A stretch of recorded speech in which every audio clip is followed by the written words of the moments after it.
Hello, Christian in Providence, Rhode Island. Matthew here with freeprescriptionlenses.com, and tonight I'm going to show you how I cut transition signature 7 lenses with Crizal Avance for your RayBan. Oops, let's turn this around. RayBan 4165 color 601, which is the shiny black. Now pay attention, in the 55 eye size. The reason why I bring that out, this is that one fluke, that one anomaly with RayBan. Let's go ahead and open everything up. Your RayBan case, your Italian leather RayBan case, your RayBan frame, cleaning cloth, and junk mail, because you just don't get enough of it in your mailbox at home. So now they're putting it in your eyeglass case. So let me put it back in there for safekeeping for you, along with your RayBan cleaning cloth. Now, it comes with a little plastic sleeve on the left temple to protect the temples from rubbing together while it's being shipped from Italy. And I'm going to put that on there when I ship to you. Now, the reason why I was saying this is an anomaly, of course, RayBan made in Italy. 99% of their sunglasses are made in Italy. 99% of their ophthalmic glasses, meaning it's designed to have prescription lenses, clear lenses put in, are made in China. Now, but don't worry, you have the Italian made one. Again, the RayBan 4165 Justin, color 601.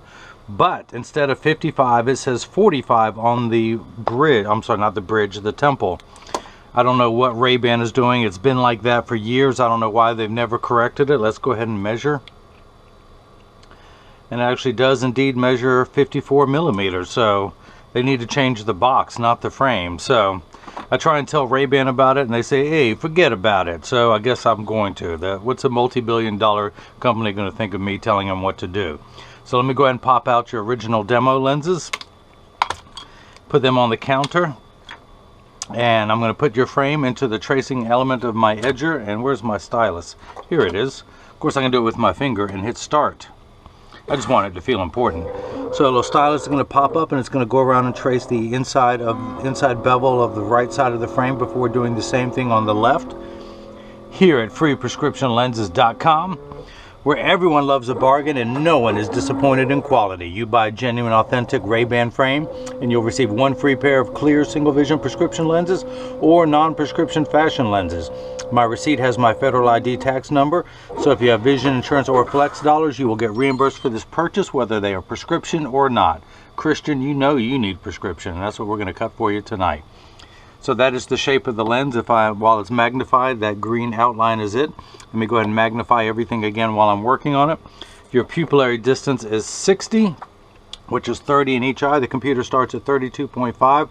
So I'm going to tap this minus button a few times. It's going down half millimeter increments till we get to 30. I just want to double check that at 60. I do want to raise the optical center up. It's now at 22. I want to tap the plus button until we get up to 25. So let's go ahead and I'm going to come down here to my lensometer. Actually, I guess I don't need the flashlight just yet. Your right eye reads minus 175 sphere. So let's find it, minus 175 sphere. I'm going to take the lens out of the protective packet. It comes with a laminate on the front of the lens that protects the lens while it's being shipped to me. So nothing happens to that. I can go ahead and peel that off now. Let's go ahead and put your lens in. Let's actually verify that it's on 0. Yes. Okay, so we're going to put it on minus 175. Minus 175. Put it in. Find the optical center of your lens. And actually, let me see if I can get the dots to put on there. I was going to put 3 dots on the lens, but I'm only going to put 1 in the center, pressing on it, and that's still very light. Let me grab a pen and fix that. It's always very light.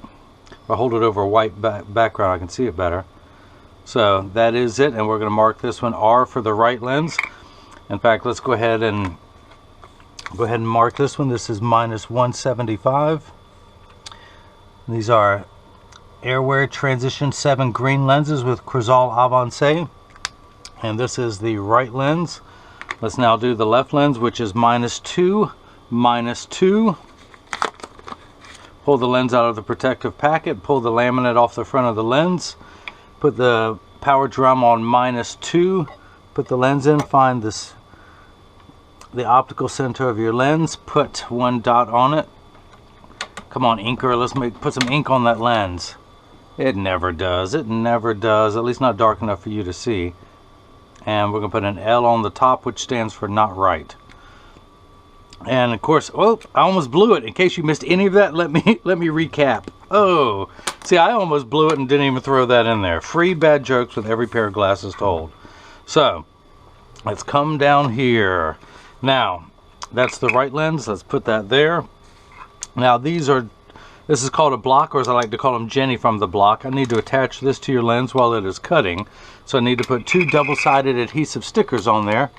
The black side is the sticky side. Place this one on the first one. Place it on the second one. Of course, I can go ahead and put one on the platform there, as I normally do. The little silver button on the back is a magnet. It's going to do its job twice tonight. The first time, it's going to hold in place in the arm here and then inside the edger. I'm going to pull the paper away to make the black side sticky. Line up that magnet with something magnetical there in the arm. Of course, I don't need to keep that in there anymore. Let's go ahead and put that dot where it is supposed to be. If you had any astigmatism, I would have to rotate it to make sure it's lined up in there perfectly. But I just want to check one thing. All right, we're good to go. We are good to go. And I'm going to hit that button. The arm's going to come down and place the block onto the right lens. Let's do the same thing now for the left lens. Pull the paper away to make the black side sticky. Line up that magnet on the back. Make sure I'm not missing anything. Put that dot right there where it's supposed to be. Check one thing here. We are good. We are good. Hit that button. The arm's going to come down and place the block onto the left lens. So this is the edger. This is what costs $40,000. It weighs 200 pounds. I recommend, see, look, I recommend everyone go out and buy their own. Then you can cut your own lenses at home. You won't need this guy anymore to do it for you. So the actual cutting wheel is over on the far right. This whole assembly is going to move to the center while it is working.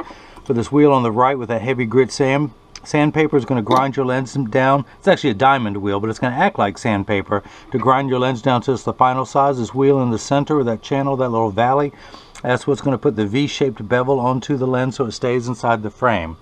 So let's go ahead and take the right lens, put it into the chuck, or as I like to call it, the Charles, because I don't know this machine well enough to call it chuck. We're going to pull up the shape onto the computer.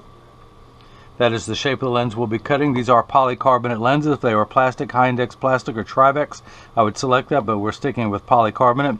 I do not want to put a polish on the edge of your lens. I do not want to put a bevel on the front surface, the convex surface of the lens. I'm only going to put a safety bevel on the rear concave surface of the lens. And that concludes your vocabulary lesson of the day. I'm going to hit that green button, which is start in every language.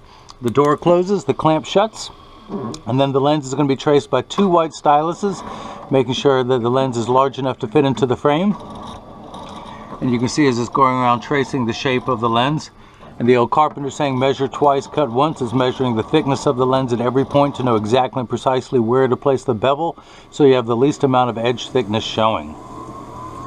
So the cutting wheel is going to move to the center. If you see light flickering in the back, that is there to catch the optical, that is water running to catch the optical sawdust as it comes off of the lens. Polycarbonate lenses cut dry where plastic, high index plastic, and Trivex cut wet.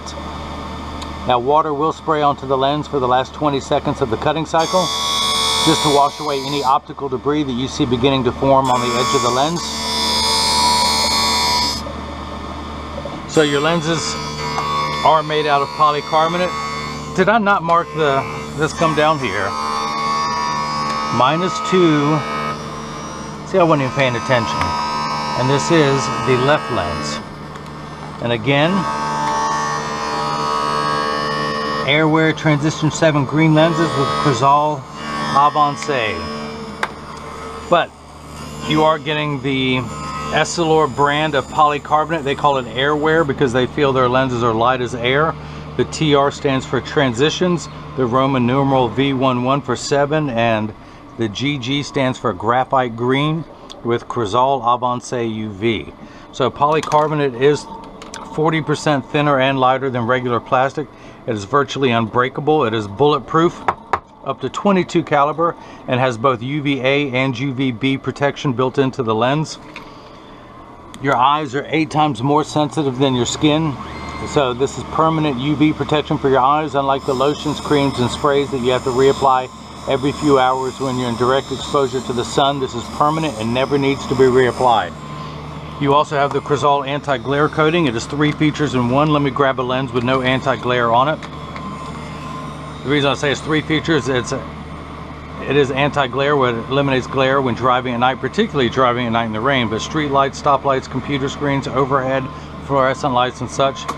It's also an anti-reflective coating, hence the initials ARC. So when someone's looking at you, they're not looking at their reflection in your lenses. Or if someone takes a picture with a flash, or if you take a selfie, you don't see the flash lit up in the lens. Now the third feature that I like, which is the practical side, is it comes with the hardest scratch coating in the business. The machine that applies the anti-glare coating costs well over $1 million. It takes over 24 hours to vaporize 7 different coatings onto your lens. So because of the time and the expense, Crizal puts the hardest scratch coating possible on the lens to protect your time and investment. So it looks like we're about done. The lens is going to come out. Let me grab a paper towel. I'm going to open this door with my mind. If you like that, I can do other things with my mind. I can melt ice with my mind. I can. It just takes me a little while, but I can do it. So I'm going to dry that off. Use my thumbnail to make sure all the optical debris is gone from the edge of the lens. Let's go ahead and see if it fits first time around. I'm going to tuck the lens in at the outside corner using my thumbs. I press down on the nose. It does not want to go in easily, so I'm not going to force it. I'm going to take it down about another 1/10 of a millimeter and pop that in there. Hit retouch. Now it's going to come down and take off a 1/10 of a millimeter, going all the way around the circumference of the lens until it snaps in there easily. I do not want to force the lens into the frame. If I were to force it, the frame would stretch, or what we in the business call roll. Well, if you can imagine your frame, this bevel's like a gutter. If the lens were too large, it would force the bottom of the frame to roll outwards, giving you a terrible cosmetic look as well as shortening the life of the frame. So because I make and ship every pair of lenses that comes out of this lab, I'm going to be a perfectionist and make sure every lens is perfect. All it takes is that little bit of extra at the beginning of ordinary to make it extraordinary. So you want a perfectionist like me cutting your lenses. So this little arm that came out, at the end of that arm is a little spinning wheel, something like you would put on the end of a Dremel tool to file things down. That's what it's doing. It's applying the safety bevel to the rear surface of the lens. Now you do not have thick lenses, but I do cut very strong prescription lenses all day long. Should any part of this lens protrude from the back surface of the frame onto your cheek, it will be nice and smooth, although you don't have to worry about that with your prescription and in this frame. Go ahead and open that back up again. Let's dry everything off. Let's see if it fits. I want to use my thumbnail, make sure all the optical debris is off the lens. There's some on there the water didn't wash off, so I'm going to use my thumbnail to remove any of that. Let it fall on the counter. And once I'm satisfied that it's all off the lens, I carefully collect it neatly into one pile on the counter, and then I wipe it on the floor. Because I love doing that. I love making a mess. So let's see if it fits this time around. I'm going to tuck it in at the outside corner and then press down. There we go, snaps in. Let's do the same thing for the left. Let's flip that over to L and put the lens back into the chuck. Hit the start button. Just like before, the door closes, the clamp shuts, and then the lens is going to be traced again by the 2 white styluses. Oops, there we go. Tracing the shape of the lens as it goes. And just like before, measuring the thickness of the lens at every point to know exactly and precisely where to place the bevel, so you have the best cosmetic look possible. And of course, no edge thickness whatsoever with your prescription and in this frame. So let's go ahead and we're going to pop this block off. We're going to come down here to my Marco 101 lensometer. We're going to put the lens in just above that red dot. Read the power, and I'm getting -175, 1 tick mark away from 2. The unit of measurement we use in the optical world is called a diopter, spelled D-I-O-P-T-E-R. It starts at 0 and goes up in quarter increments from there, 0.25, 0.50, 0.75, 1, 1 1/4, 150, 175. So you have 7 steps of correction for your farsightedness. You are nearsighted with your glasses off. everything is much too large than it appears in real life. So that is why there's a minus sign. Your lenses minify 7 steps till everything is the correct size. Now this is a spherical lens, meaning that you have no astigmatism correction. Astigmatism is what makes 6s and 8s look alike, or the letters P and F. It is the fine-tune knob. You only need the magnification and not the fine-tuning. So your left eye, you need an additional step than you do for your right. So you're on the 8th rung of a ladder there with 8 steps of correction, far-sighted correction. Now this frame costs $150. The Transition adds $54.99, and the Crizal Avance adds $44.99 for a total of $249.98. Let's see here. Are we done? Almost. So your lens is completely flat, just like a nickel. It is now going down onto the bevel wheel to put the V-shaped bevel onto the lens so it stays inside the bevel of the frame.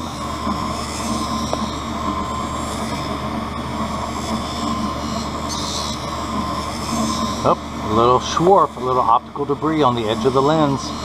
Hopefully I need to peel that off with my thumb and drop it on the floor.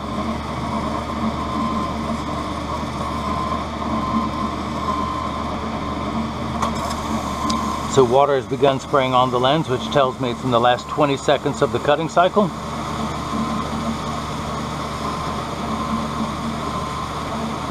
In just a moment, that arm will come back out. At the end of that arm is a spinning wheel, the spinning disc, that's going to apply the safety bevel to the rear concave surface of the lens.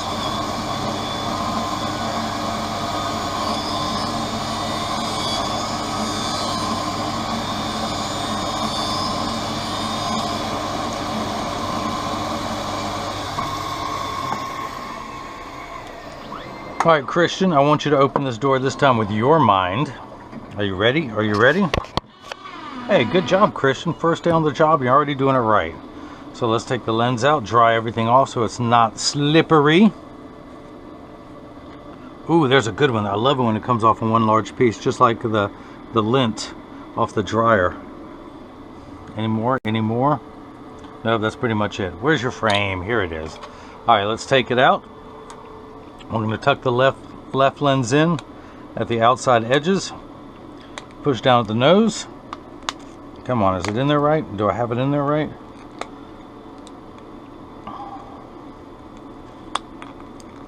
This frame has a deeper bevel than average. It's fighting me. It's fighting me. I'm going to get it. It's just squirming. It's still slippery. It's still slippery. Alright. We're not going to force it. Let's put it in and take it down another 1/10 of a millimeter. Your left eye is slightly stronger than your right, which explains that. Hit the retouch button. I'm sorry this video is going to take a little bit longer than normal, although I shouldn't apologize for doing a perfect job, but I just don't want to bore you with the process. But very rarely do you get to see the magician stuff the rabbit in the hat. That's what goes on in the optical world. Now some people would take your frame and put it in these hot glass beads. If I can pull some of these out without burning myself. These are little polished glass beads and nothing more than a little crock pot that just stays warm. Now they would heat up your frame. It makes the plastic more pliable if we were to do that, but I don't like to. I only use that to bend the temples behind the ears so that it fits better, or when I'm doing other adjustments on the frame. I never use it when I'm actually mounting lenses. I prefer to use what's known as the cold mount. Your frame is cold and I like to mount it cold. Again, if I were to use heat and force the lens in there, it would stretch it a little bit more, and I do not want to do that. My own personal taste, a lot of people may do it differently, but because I only get one chance before I ship things worldwide, I just want to make it perfect. Since my name is on the company, I gotta do that. Alright, so let's see if it fits this time. Take the lens out to dry it off. Any optical debris? Any optical debris? Ooh, some good pieces there. Just drop it right on the floor. The other reason I do that is people come over, it looks like I've been working. I can fool people that way. So, alright, let's tuck it into the outside corner. Clean that off.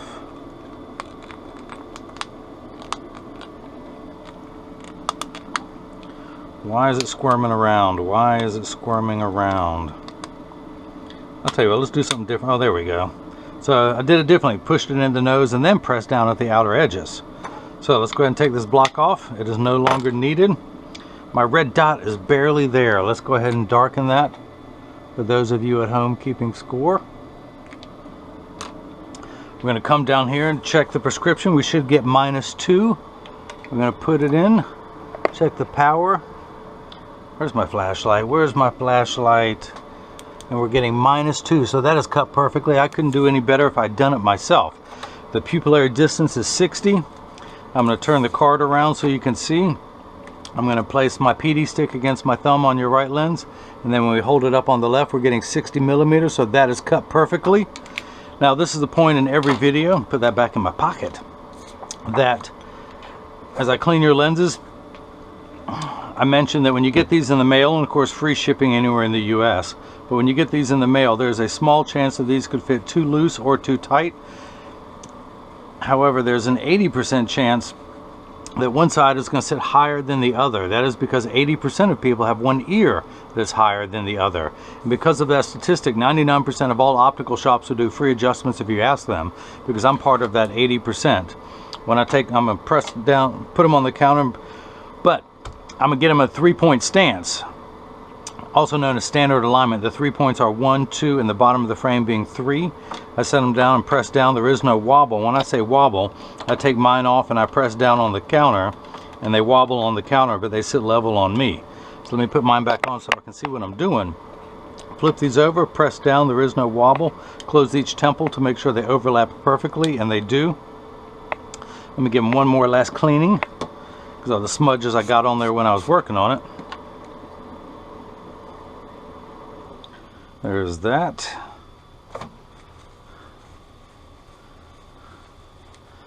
Clean everything off. Now this is what your lenses look like clear before I activate them. And of course, let me give them one last cleaning with your new cloth.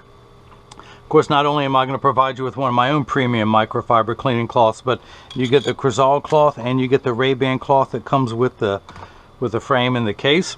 I include instructions on how to care for not only your frame and lenses, but for your cleaning cloth and case, so those two may last you for years.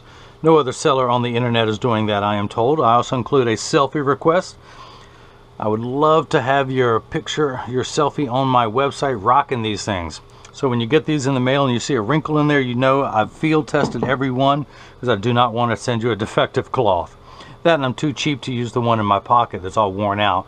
Why not use a brand new one every time? So that is what your lenses look like while they are clear in your frame. I'm going to go ahead and activate them, which means I'm going to expose them to a strong burst of UV light. Now it takes all transition lenses about 30 to 45 seconds to darken when you go outside, a little bit longer when you come back inside, 45 seconds to a minute 15. Now this is important. Christian, pay attention. All transition lenses will get dark on day 1. They're going to continue to darken every day for the first couple weeks that they're exposed to the sun until they get to their permanent hue. After that, they will work for years with maximum performance. The only time they won't work is if you're behind the windshield of a car. Your windshield blocks the sun's harmful ultraviolet rays, so your dashboard doesn't crack from sitting in the sun all day, and that's why they don't turn dark in a car. They will turn dark in a convertible or a motorcycle, or as soon as you get out of the car. Now they're also temperature sensitive, meaning they will get darker when it's 85 degrees and below than they will when it's 95 and above. But I remind everyone, when it's 100 degrees outside, you're miserable, they're miserable. Nobody works 100% when it's 100 degrees outside. So that is the Transitions green lenses, the graphite green. They're trying to copy the RayBan G15. I think they've done a very good job of that. So don't worry, they're going to continue to darken every day for the first couple weeks. Come on, Christian, we talked about that. Don't you remember? Pay attention. Stay with me, Christian. So that's it. If anyone has any questions, just email me at freeprescriptionlenses@gmail.com or simply click the contact me button on the website. Christian in Providence, Rhode Island. I hope you enjoyed watching as I cut your prescription Transitions green lenses with Crizal Avance for your RayBan 4165 Justin, color 601, the shiny black. This also comes in a matte black, but in the 54 eye size. And hopefully everyone else has got the chance to see how I bring that love and feeling back to glasses. Thank you.